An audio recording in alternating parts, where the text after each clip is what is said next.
So, hello everybody. I didn't see you here. Everyone has their own type of dance.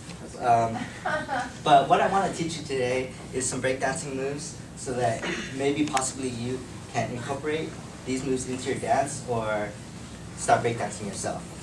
So what I'm going to talk to you about today is some tools you need before you breakdancing, such as clothing, the different types of styles they are, and I'll demonstrate some of the basic moves for you. So clothing is very important when you're breakdancing.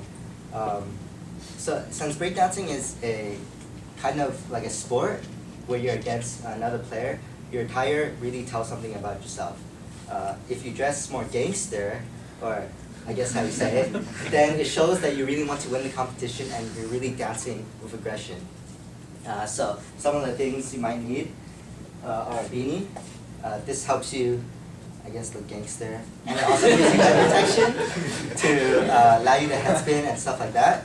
And bandanas also work well with your head as well as your hands, because you could pretty much tie it to any part of your body. Fingerless gloves are also good because it allows you to spin, but allow you to retain grip so that you don't slip and fall. I also have other things such as knee pads, but I was unable to bring them today.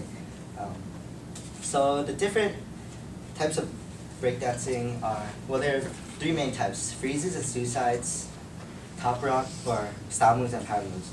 Freezes are when a person holds a difficult to hold position for a prolonged amount of time, so like handstands, stuff like that. Suicides are when you do the opposite, where you pretend to fall and make it look really painful. The more painful the drop looks, the better the move is. Power moves are exactly what they sound like. Power moves are moves that rely on momentum and power to do, for the dancer to do tricks with his body. So this includes swipes. I don't know if any of you have seen it before, but it involves the person on their hands swinging their legs and making rotations.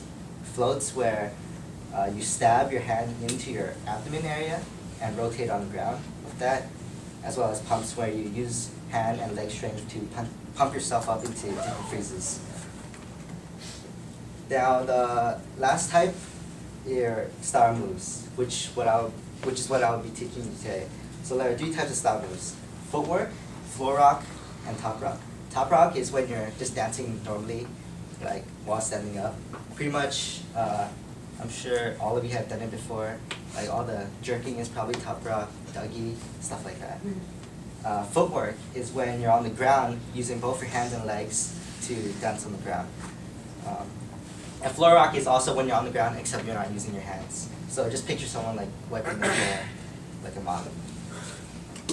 Alright. So the first step I'll be teaching you today is the Indian step. So first, stand in a straight line, or just stand normally. And what you want to do is use one leg and crisscross it with the other. So you step to the side, pretty much. Or I don't know if everyone can see, but yeah, you pretty much step to the side. Your upper body posture is also very important because, like I told you before, breakdancing is pretty much a indirect way of fighting someone, like without your fists. So what your upper body says really determines your score in a competition. So if you dance more aggressively and pretend like you're fighting them with your upper body, you'll score more points. So it will look something like this. So I'll start with my right leg.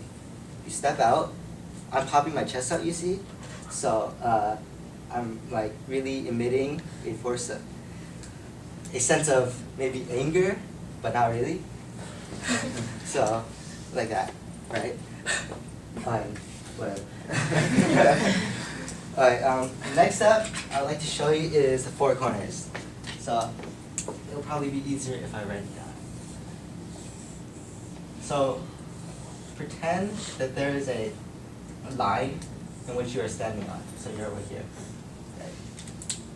So first what you want to do is kick out with one leg and push your other leg back. So like that. The leg you kick out should not move from the line. So pretend there's a middle line and you step out. Next step would be to shift your weight onto the leg you kicked out, and then kick out with your opposite leg. So it will look something like this. Alright, so I guess I don't have enough time to show you any more complicated moves, but I hope that whenever you get in a fight, you could use dance instead of this.